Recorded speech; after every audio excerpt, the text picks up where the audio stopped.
¿Cómo caíste del cielo? La pregunta resuena como un golpe en el silencio de los corredores celestiales. No es solo una acusación, es un asombro que busca explicación. Hoy traemos ese asombro al centro de nuestra reflexión.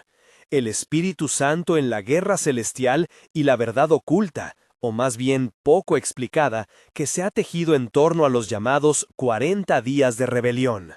No vengo a vender una teoría sensacional, vengo a caminar contigo por la Escritura, por imágenes bíblicas y por una lectura reverente que sitúa al Espíritu en el corazón mismo de la contienda. Efecto, un sonido sordo de campanas lejanas que se va desvaneciendo. Imagina por un momento el brillo de una corona que comienza a opacarse. Imagina una voz cuya música atrae y que poco a poco se vuelve un eco ambicioso. Seré semejante al Altísimo. Esa es la línea que abre la historia del orgullo celestial. En la tradición bíblica, los textos que asociamos con la figura del ángel caído, pasajes como Isaías 14 y Ezequiel 28, usan lenguaje poético y sapencial para denunciar la soberbia que desafía a Dios. Es preciso decirlo con humildad.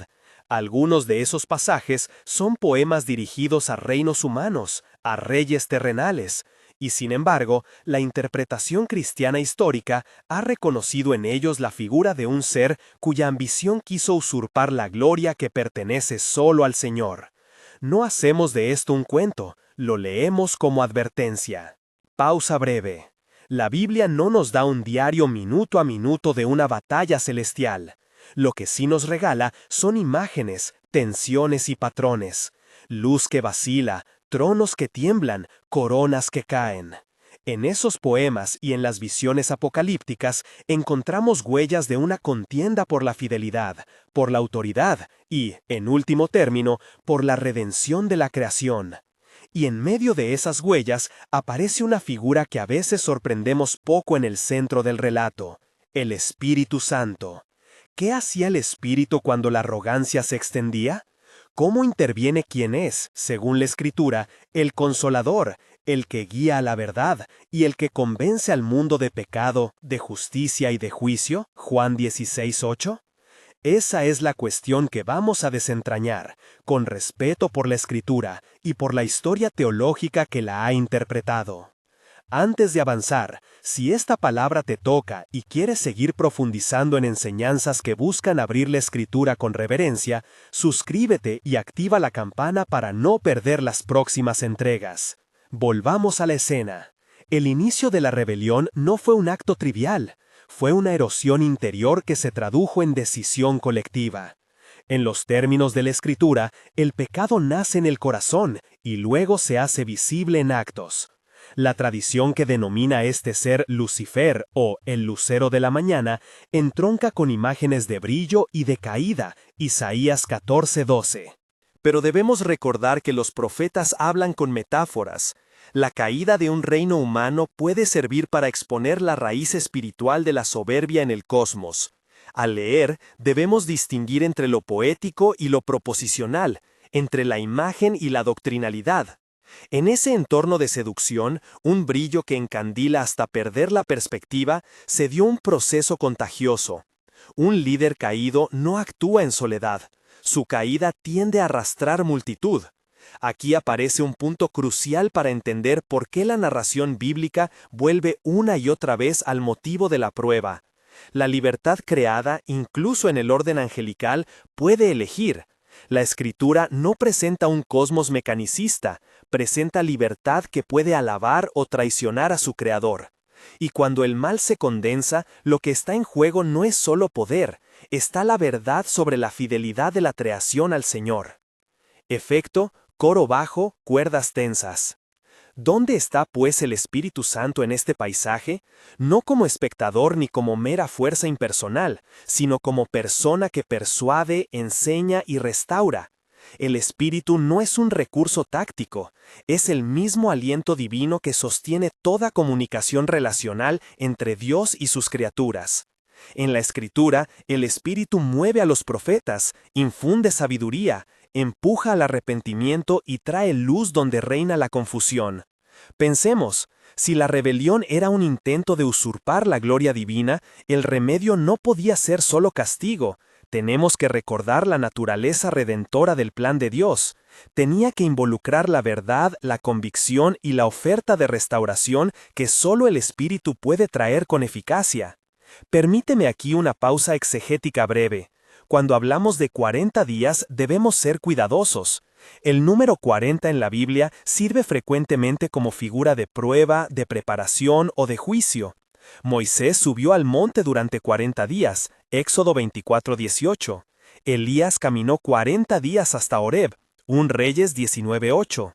Y Jesús fue llevado por el Espíritu al desierto para estar 40 días y ser tentado, Lucas 4:1-2. Por tanto, tomar 40 días como una cifra literal en cada contexto es una postura interpretativa, válida como tradición o alegoría, pero no una exigencia dogmática. En este relato, usaremos los 40 días como un marco temático y simbólico, un periodo en el que la prueba se agudiza, la tentación se expone y la redención se forja.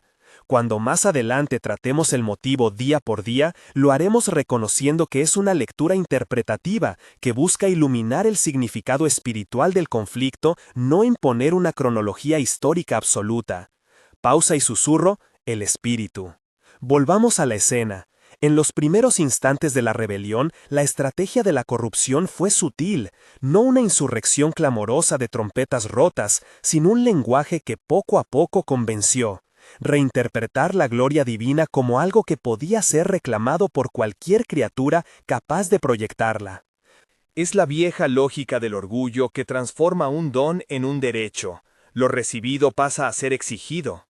Allí donde la creación empezó a creer que su brillo era suyo por mérito y no por gracia, la ruptura se aceleró. Y no hay mayor peligro que aquel que se presenta como justicia propia. Efecto, sonido de hojas que se queman lentamente. En ese contexto se escuchó la intervención del Espíritu, primero como advertencia, después como llamado a arrepentimiento y finalmente como fortalecimiento para los que permanecían fieles. Imagina al Espíritu como viento que sopla en distintas direcciones. A veces calla para dejar que la conciencia actúe, otra sopla con fuerza para levantar a los caídos. No es una metáfora floja. El Espíritu actúa en la conciencia, en la revelación y en la convocatoria. En la Escritura vemos que el Espíritu mueve a hombres y mujeres a profetizar, a denunciar, a exhortar.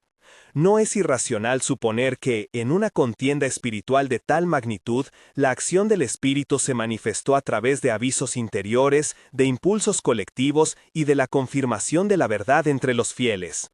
Ahora aparece la figura de Miguel, arquetipo de líder fiel. En la tradición bíblica, Miguel emerge como comandante de los ejércitos celestiales, defensor de la justicia divina y oponente del caos. En el libro de Daniel se le presenta luchando por el pueblo. En el Apocalipsis, la contienda es descrita con imágenes de conflicto donde las huestes celestiales se alinean. No vamos a convertir a Miguel en un héroe mitológico, lo presentamos como el instrumento divino para ejecutar la justicia en la crisis. Miguel no usurpa la autoridad de Dios, la comunica y la encarna en su fidelidad. Donde uno busca la corona, Miguel defiende la corona del Señor y la integridad del orden creado. Durante los días en que la tentación tomó fuerza, los fieles en el cielo no permanecieron inmóviles. Se reunieron himnos, proclamaciones de lealtad y actos de intercesión. Aquí hay una conexión vital con la tierra. El mismo Espíritu que obra en el cielo respira sobre la oración de los santos. No hay separación absoluta entre cielo y tierra, la intercesión humana y la acción espiritual celestial se entrelazan. Cuando los creyentes oran, el Espíritu lleva esa petición ante el trono. Cuando el Espíritu actúa en el cielo, fortalece a quienes interceden en la tierra. Esa es la enseñanza que queremos subrayar. La guerra celestial no es un espectáculo distante, convoca nuestra respuesta. Llegamos así al recurso central del relato, los 40 días como estructura para observar qué fue sucediendo. No digo que el texto bíblico nos entregue un calendario literal de 40 jornadas en las que sucedieron eventos medibles como en un diario humano. Digo que el número 40, empleado por la Escritura, nos ayuda a organizar el conflicto en etapas de prueba, confrontación, revelación y resolución. Si aceptamos ese marco como herramienta hermenéutica, podemos trazar una secuencia que ilumine los diferentes modos de acción del espíritu y de la rebeldía. Días 1 a 10. La prueba del orgullo. En los primeros días, la rebelión se afianzó en la seducción de la lucidez propia. La lógica del yo merezco reemplaza al yo recibo. En estos días, el Espíritu susurra a las conciencias, recordando la verdad del Señor, hablando a través de visiones y de voces de advertencia. Los que escuchan experimentan inquietud, algunos se vuelven, otros endurecen su corazón. La Escritura nos enseña que la gracia precede al juicio y que la convicción precede a la corrección. Efecto: susurro leve, viento entre columnas. Días 11 a 20. Convocatoria y resistencia. Aquí Miguel aparece en la escena pública, convoca a las huestes que permanecen fieles, ordena formaciones, proclama la justicia de Dios y organiza la defensa del orden creado. Los fieles cantan himnos que recuerdan la obra del Señor desde la creación hasta la promesa mesiánica. En estos días, el Espíritu unge a líderes, da palabras de fortaleza y sostiene la resistencia. Es fundamental recalcar, la resistencia no es violencia gratuita, es restauración del orden. Donde la rebelión revolotea como plaga, el Espíritu trae claridad y propósito. Días 21 a 30. Intervención y revelación. En este tramo, la acción se vuelve más decisiva. El Espíritu revela las estructuras del engaño, expone las consecuencias de la soberbia y trae visiones que muestran el futuro restaurado si el orgullo renuncia. Aquí aparecen imágenes proféticas que conectan con textos de Isaías, Jeremías y Apocalipsis, promesas que, lejos de ser meras consignas, apuntan a la finalidad redentora de Dios. Cuando el Espíritu revela, no es para humillar sin esperanza, es para abrir el camino hacia la restauración. En la Escritura, los profetas no solo advierten, sino que anuncian la misericordia. No olvidemos que el Espíritu es agente de sanidad moral, no de venganza innecesaria. Efecto: tono de órgano creciente. Quiero detenerme un momento en esta tensión. La contienda celestial evidencia la justicia de Dios y simultáneamente su propósito redentor. La Escritura no ofrece una visión de Dios que disfruta del castigo. Más bien, nos presenta un Señor cuya justicia está orientada a la restauración de lo que fue quebrado por la libertad mal usada. Es por eso que incluso en los pasajes más severos, la Biblia nos recuerda la posibilidad de arrepentimiento. Los 40 días son la escena perfecta para mostrar esa doble dimensión: juicio que purifica, gracia que restaura. En la tierra, mientras esto acontece, hay una respuesta que no puede ser indiferente: la intercesión. Los creyentes que permanecen en fidelidad se convierten en conductos del Espíritu. Sus oraciones no son meras peticiones, son ecos de la fidelidad celestial. Cuando oramos con humildad y verdad, el Espíritu une esas palabras a la iniciativa divina. No pretende esto asignar a los humanos la capacidad de decidir por Dios, sino afirmar que Dios ha querido involucrarnos en su obra mediante la oración fiel. Es una cooperación que honra la soberanía divina y respeta la iniciativa del Espíritu. Mientras los días avanzan hacia su 13ª y 15ª jornadas, la lucha se intensifica. La rebelión ya no es solo palabra, muestra consecuencias palpables. Donde antes hubo armonía, se percibe tensión en el orden de la creación. En ciertas regiones de la naturaleza, la discordia se traduce en desajuste. No vamos a describir cada efecto como si fuera resultado directo e inmediato de la batalla, porque tal lectura podría caer en especulación. Más bien, señalamos que la narrativa bíblica vincula la condición moral del cosmos con la fidelidad de los seres creados. En la mente bíblica, la ruptura espiritual tiene ecos muy reales en la realidad creada.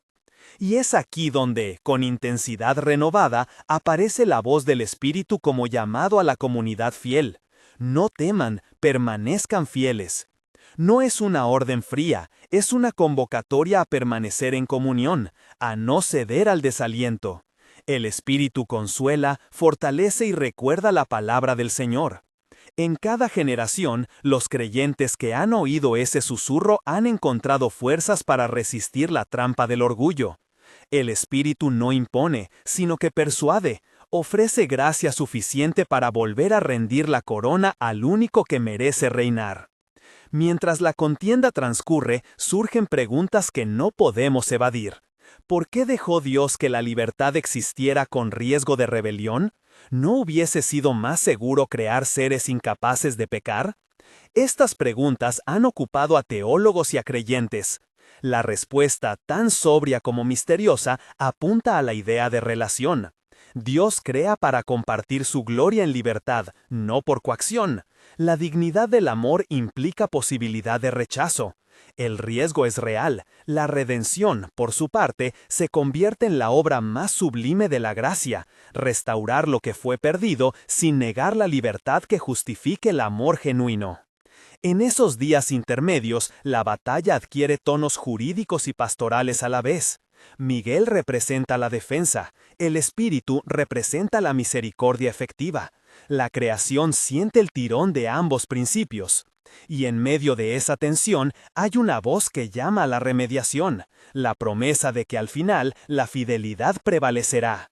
Esa promesa no se fundamenta en arrogancia humana, sino en la soberanía del Señor que gobierna con justicia y clemencia. Quisiera detenerme ahora en un pasaje que nos ayuda a entender la función del Espíritu en la contienda. Romanos 8 habla de la creación gimiendo y aguardando la manifestación de los hijos de Dios. Habla también del Espíritu que intercede por nosotros con gemidos inefables. Aunque Romanos trata de la esperanza futura y de la experiencia de sufrimiento en el mundo, su teología nos da un puente. El Espíritu no solo opera en el orden escatológico, sino también en el presente, intercediendo y renovando. Si en la Escritura el Espíritu es intercesor, no debe sorprendernos encontrarlo actuando en la crisis misma para traer claridad, promover arrepentimiento y preservar un remanente fiel. Precisamente ese remanente es un tema que veremos con más detalle. A medida que la rebelión se revela en su intensidad, Dios no abandona a su pueblo. Habrá aquellos que caigan, pero también permanecerá una porción leal que será preservada y usada para la restauración. Esta dinámica, juicio que purifica y remanente que testimonia, compone el mapa de la redención en la Escritura. El Espíritu, al obrar, protege y fortalece a ese remanente. En los días que siguen, la contienda entra en un nuevo nivel. No solo se discuten coronas, sino que se define el modo de la relación entre Dios y la creación. El conflicto deja de ser mero choque de voluntades y se convierte en un juicio pedagógico. La rebelión enseña al universo la gravedad del orgullo y la necesaria humildad para que la relación con el Señor sea verdadera. Es en ese escenario donde la proclamación profética resuena con mayor fuerza. No se busca la venganza, sino la reconciliación. Y aquí, hacia el tramo medio de la secuencia simbólica de los 40 días, la tensión se espesa. Las fuerzas opuestas miden recursos. Miguel organiza estrategias de defensa. El Espíritu aviva el clamor de aquellos que buscan volver al Señor. La rebelión se blinda con justificaciones. El orgullo no quiere verse como lo que es. La problemática ética que enfrenta la creación no es menor. Si se legitima la usurpación de la gloria divina, la estructura misma de la realidad queda comprometida. En este punto, la narración se detiene, no para cerrar un capítulo, sino para preparar el terreno de lo que vendrá. La intervención pública y la proclamación de un decreto que orientará el desenlace. No quiero apresurar ese momento, porque su desarrollo merece ser tratado con calma, con respeto por las Escrituras y con atención a las implicaciones teológicas. Lo que sí adelantamos es esto. El Espíritu, lejos de permanecer a la expectativa, aumenta su obra de convicción y de fortalecimiento. Miguel se posiciona para actuar. Y la tierra, que percibe los estremecimientos de la contienda, eleva sus propias oraciones, que el espíritu toma y presenta ante el trono. Pausa prolongada, susurro del viento. Así dejamos el paisaje en una tarde de tensión sostenida. La rebelión ha mostrado su rostro, la lealtad ha tomado forma, y el espíritu ha acelerado su obra de llamado y de consuelo. Lo que sigue será la intervención que definirá la forma de la justicia divina y la manera en que la gracia procederá para restaurar lo quebrantado. Pero antes de seguir adelante, hagamos una breve pausa para que esta imagen cale en nosotros. La guerra celestial no es mera metáfora, es la forma en que la Escritura nos permite ver la dinámica entre orgullo y gracia, entre rebelión y restauración. Y en esa dinámica, el Espíritu Santo no es un accesorio, sino el agente que teje la esperanza de la creación. Los días avanzan y la atmósfera se vuelve más tensa. No es la precipitación de una batalla ruidosa y estruendosa, sino una escalada de significado. Cada gesto de orgullo, cada palabra de seducción deja una cicatriz en la armonía creada. Habíamos partido de la imagen del lucero que cae, del brillo que se apaga. Ahora nos acercamos al punto en que la contienda, simbolizada por los 40 días, empieza a inclinar la balanza hacia el desenlace. Recordemos, este cuadro cronológico es una lectura interpretativa, un marco hermenéutico que pretende ayudarnos a ver modos distintos de acción divina y de respuesta creatural. No lo tomamos como un registro horario de acontecimientos, sino como una forma de entender cómo la gracia y la justicia se desplegaron en fases reconocibles. Días 31 a 35, la confrontación pública y el clamor de la creación. En esta fase, la rebelión ya no puede ocultarse en el resplandor privado de la ambición, se muestra abiertamente. Las justificaciones se vuelven himnos del propio mérito, y la propaganda de la soberbia busca solidificar su influencia. Ante esto, el Espíritu Santo intensifica su obra de convicción pública. ¿Qué significa eso en términos bíblicos? Significa que lo que era remolino interior se convierte en exposición.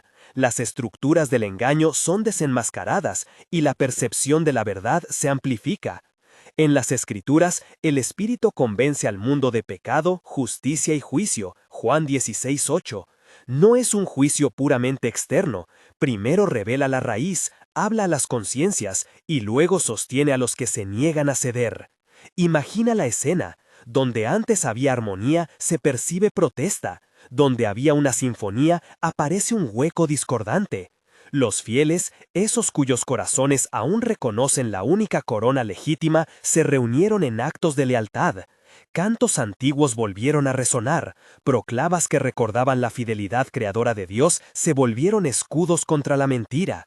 Miguel, en su papel de comandante fiel, no actúa por resentimiento ni por gusto de la confrontación, actúa para restaurar el orden. No es que el conflicto sea anhelado por la santidad, sino necesario para que la verdad se manifieste y la curación empiece a operar donde hubo ruptura. Mientras tanto, en el escenario escatológico que evoca el Apocalipsis, existe una dimensión en la que la lucha se describe como ministerio y defensa.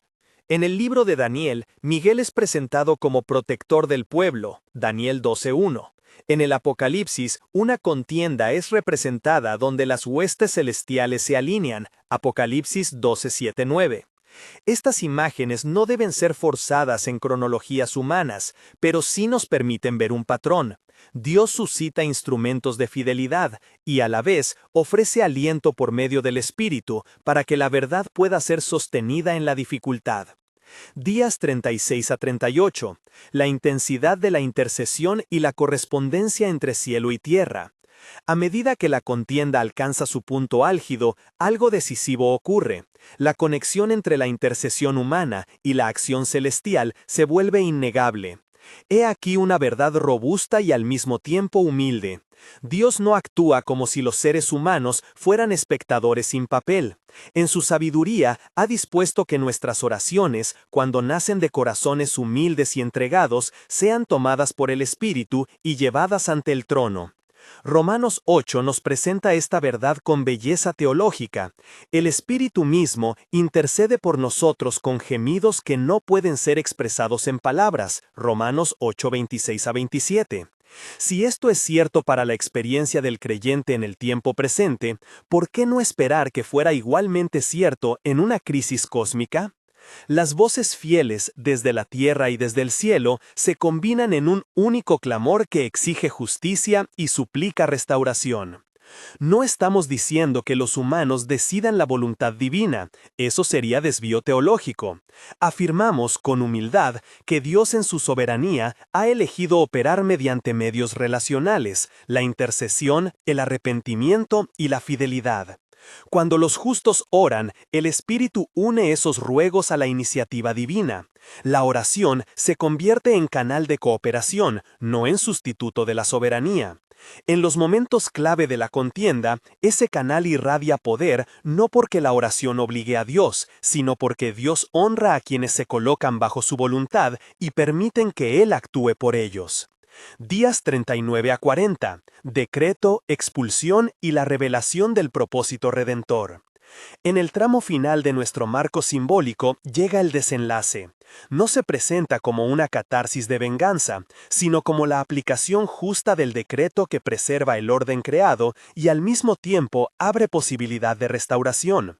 La expulsión de la figura rebelde, esa caída que hemos evocado desde el principio, aparece en las Escrituras con imágenes como relámpago o caída de la altivez.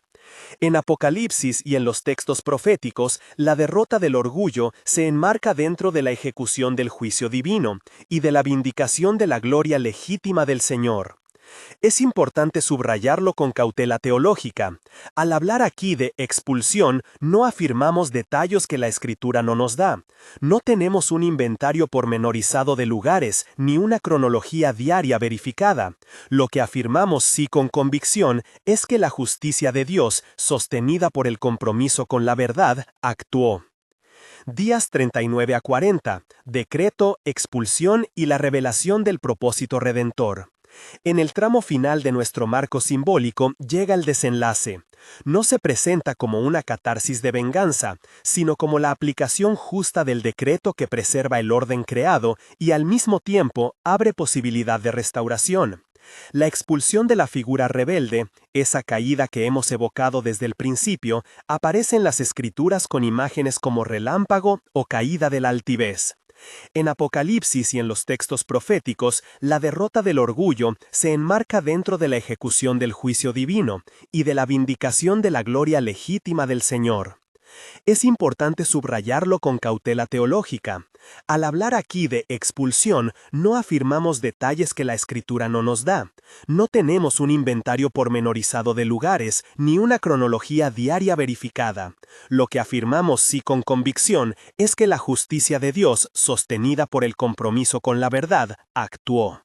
Ese acto justicial, si se me permite la expresión, condujo al fin de la usurpación y a la visibilización de la intención redentora del Señor.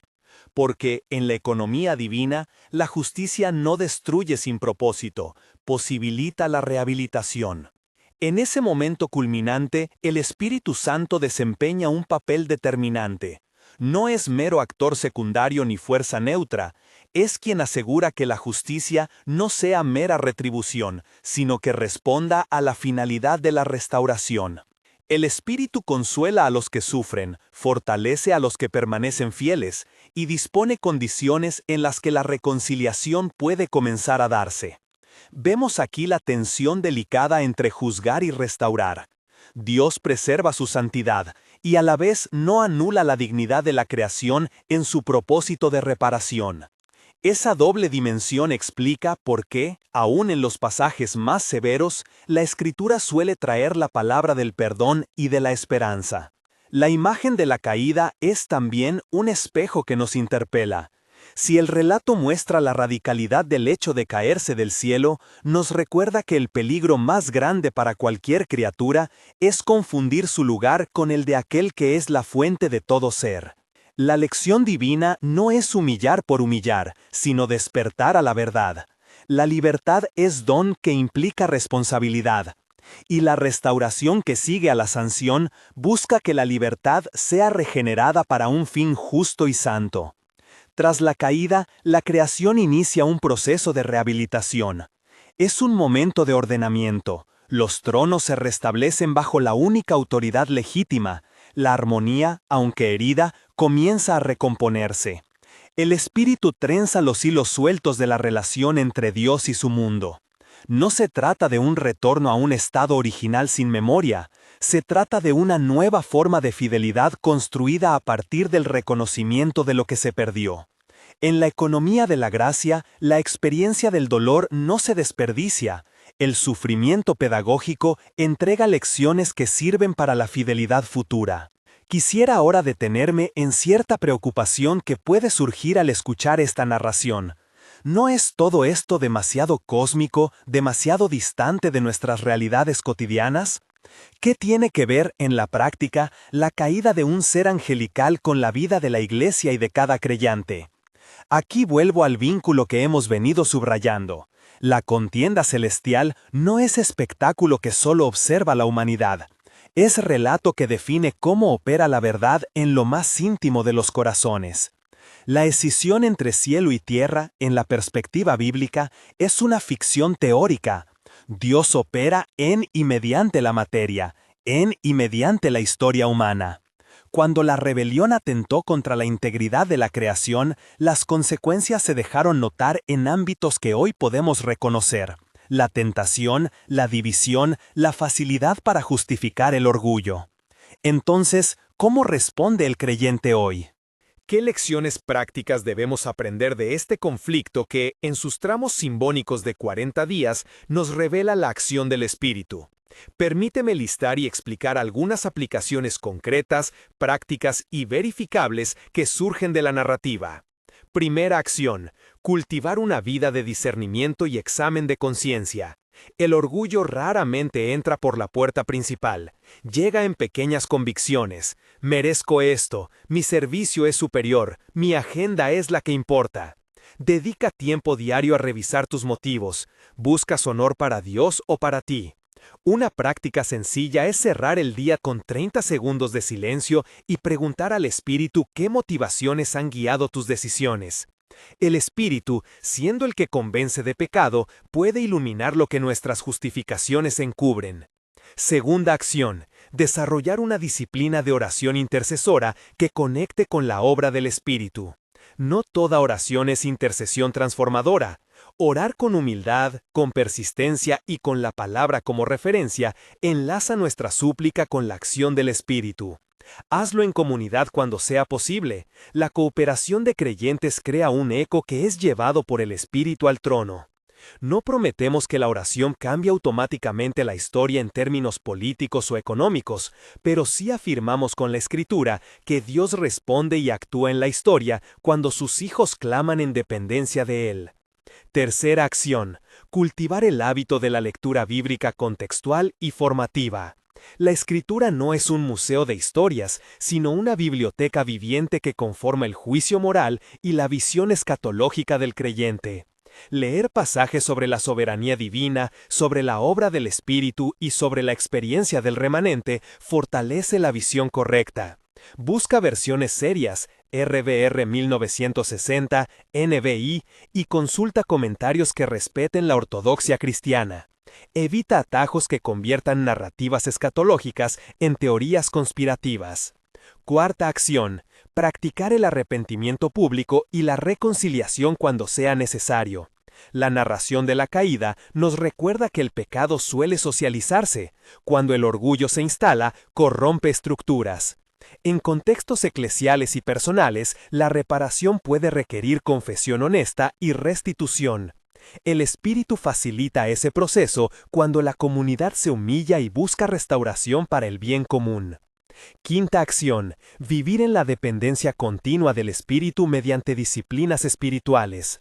El ayuno, la oración prolongada, la lectura devocional y la vida sacramental, según la tradición de cada comunidad, construyen resistencia al orgullo. No son fórmulas mágicas, son prácticas que moldean el carácter conforme al Espíritu. Como Jesús fue llevado por el Espíritu al desierto y resistió la tentación durante 40 días, Lucas 4:1-2, nosotros también encontramos en la disciplina una escuela para la fidelidad. Estas 5 acciones no garantizan una existencia sin conflicto, no prometen prosperidad ni liberación automática de pruebas. Lo que ofrecen es un entramado de medios por los cuales el Espíritu puede obrar con libertad en nuestras vidas. Son formas concretas de corresponder a la iniciativa divina que vimos desplegarse durante los 40 días. Convicción, fortalecimiento, intercesión, liderazgo santo y, finalmente, decretación justa. Regresemos por un momento al motivo del remanente, pues allí se revela la esperanza central de la narración. En la historia bíblica, el remanente no es una élite cerrada ni una minoría triunfalista. Es la porción fiel que tras la prueba permanece para testimoniar la misericordia de Dios y conducir la restauración. En los Salmos y en los profetas, el remanente es objeto de preservación divina y de comisión misionera. El Espíritu obra para protegerlo y hacerlo fecundo. Esa dinámica nos invita a vernos, no como individuos aislados, sino como parte de una comunidad llamada a la perseverancia y a la misión. Otro aspecto que conviene desentrañar con cuidado es la relación entre la acción angelical y la voluntad redentora de Dios. La Escritura muestra que los ángeles son ministerios. Hebreos 1:14 los describe como espíritus ministradores enviados para servicio a favor de los que serán herederos de la salvación. Paráfrasis basada en RVR 1960 NBI. Esto nos enseña que, aunque los ángeles tienen papel relevante, la prioridad de Dios siempre es la redención humana mediante Cristo y la continua obra del Espíritu. En ningún momento el relato bíblico sugiere que los ángeles reemplacen la obra salvadora de Jesús o que constituyan una vía alternativa para la gracia.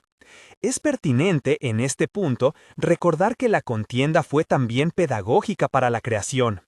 La experiencia del conflicto mostró la verdad del amor que elige libremente y la justicia que corrige sin aniquilar el valor creado.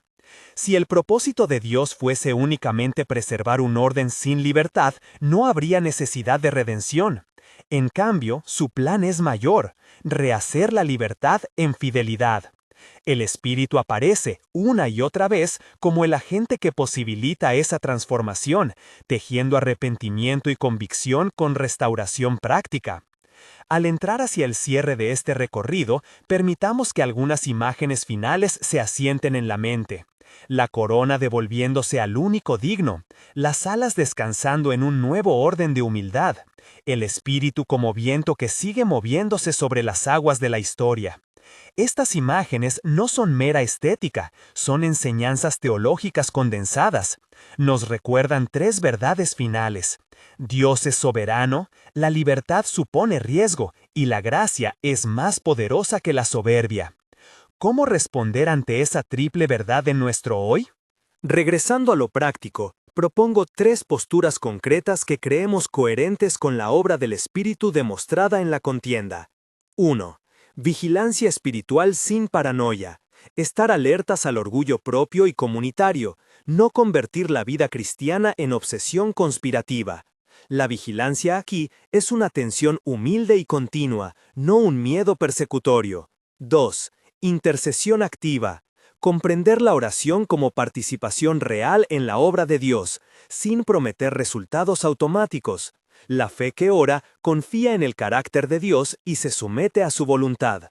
3. Testimonio sacrificial. Vivir la humildad en la comunidad, servir sin buscar títulos y promover la justicia restauradora en pequeños gestos cotidianos.